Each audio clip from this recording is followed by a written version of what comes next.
Hi guys, it's Dylan from Bijou Diamond Jewellery in London again with another watch review, and today we're looking at the very famous Omega Speedmaster Professional.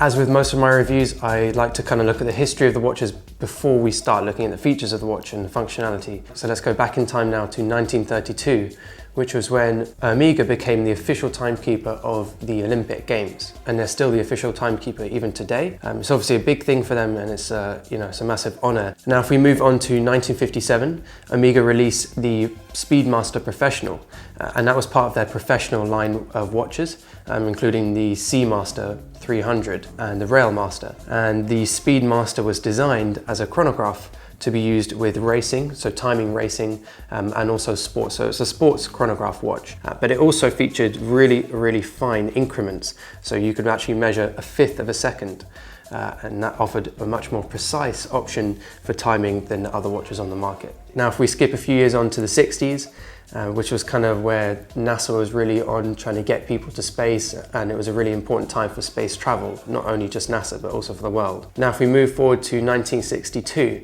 and meet Wally Schirra, who was an American astronaut who worked for NASA.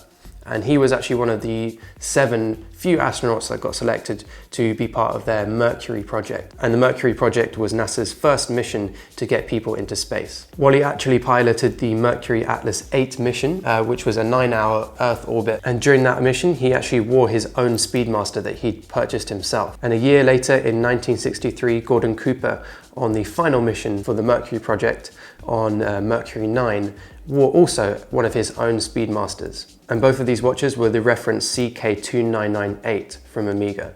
And this was obviously before the watch became known as the Moon Watch, and these astronauts just bought them with their own money and they just wore them to space. It was just the watch they chose to wear on their mission.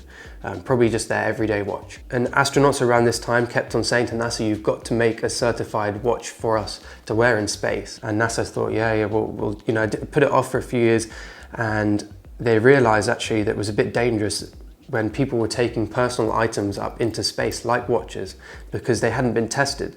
So NASA didn't know if something went wrong with that personal item, whatever it would be, then obviously you put the crew at danger because they haven't actually had the chance to develop it and test it in-house.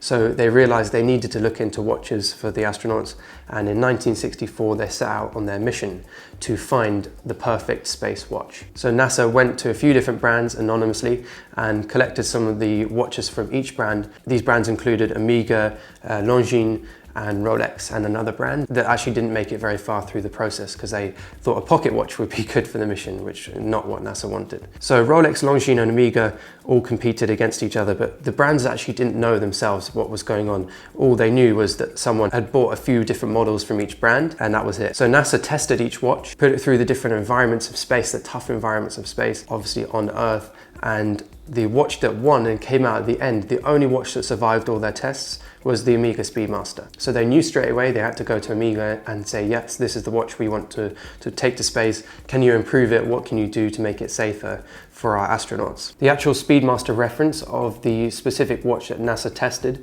was the 105.003. And after NASA approached Omega, Omega came out with the 105.012. And that's very similar to the watch we're looking at today. And the 105.012 gained its name the Moon Watch in 1969 on the Apollo 11 mission, where Neil Armstrong and Buzz Aldrin both wore the Speedmaster. And obviously Apollo 11 was the mission where humans first landed on the moon. So that's where it got its name, the Moon Watch, because it was the first watch on the moon. And to this day, the Speedmaster still remains a part of the astronauts' kit and equipment to go up to space. Now we know about the history of this watch, let's look at some features and more close detail of what this piece actually looks like. So let's start with the bracelet. The bracelet is a pretty standard steel bracelet. It's got those sort of 3-part links similar to Rolex's Oyster bracelet. It doesn't have the same quality feel that the Oyster bracelet does, but at the same time this watch is less than half the price of the equivalent Rolex, like a Daytona. So that's understandable.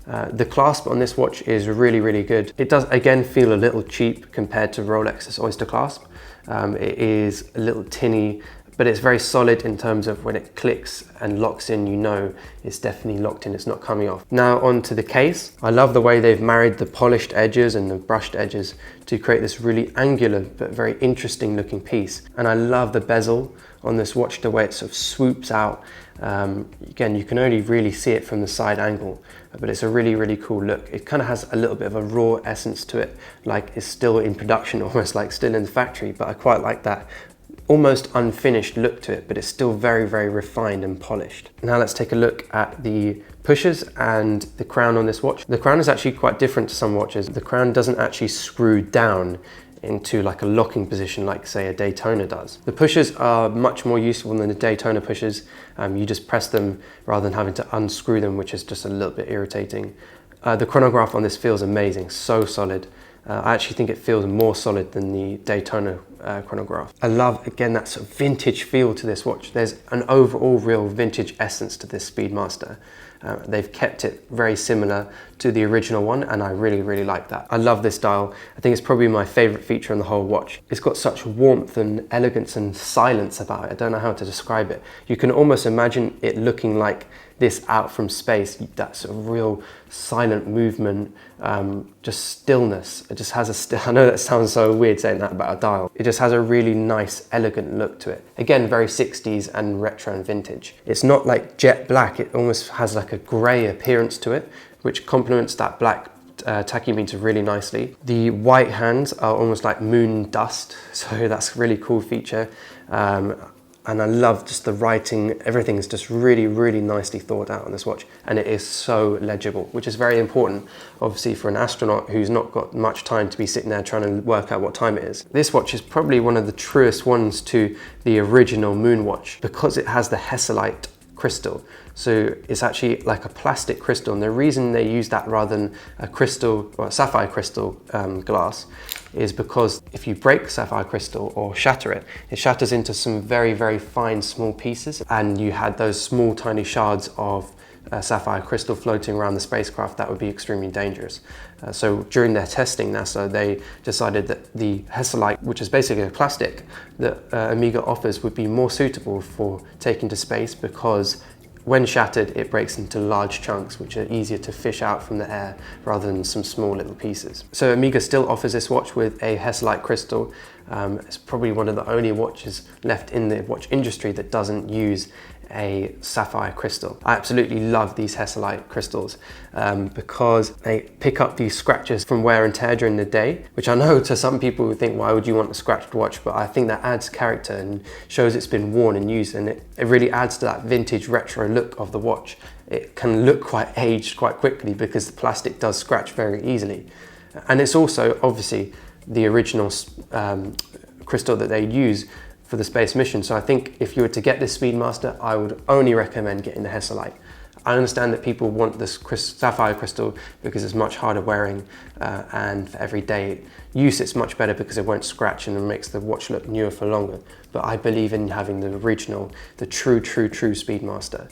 And actually the Hesalite is cheaper as well, so I think it's a double win-win situation. I love the bubbly effect of this glass. So it's actually curved, which you can't achieve with sapphire crystal. So on the back of the watch we have in the center, we've got Speedmaster and the little seahorse, which is kind of like a nod to the original professional series that this is from, like the Seamaster. And then it says, flight qualified by NASA for manned space missions. And that's obviously NASA's sort of little certified thing that all those astronauts were asking for back in the day, was a certified NASA watch. And here it is. And then it says, first watch worn on the moon. So you've got that history behind the watch. Even on the back of the case, it tells you that this is certified by NASA. Your watch is certified by NASA to be worn on the moon or in space. And I think that's such a cool thing. And on that note, I just think that this watch is so undervalued. I think every single watch collector should have this watch in their collection if they're a serious collector, because it holds so much history behind watchmaking. The human race, it was the first people to get on the moon.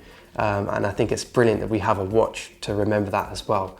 And this watch was the one, or the model, that went to the moon. I personally don't like it on bracelets because if you watch my videos, you'll know I don't really wear bracelets. I would have this on a strap and I think the strap options for this watch are good from Omega anyway, but obviously there's plenty of options to go aftermarket strap wise. I also really like the first Omega in Space edition they did, which is 39.7mm, so it's slightly smaller than this 42mm case size, which is quite large, and I've got smaller wrists, so I prefer smaller watches anyway.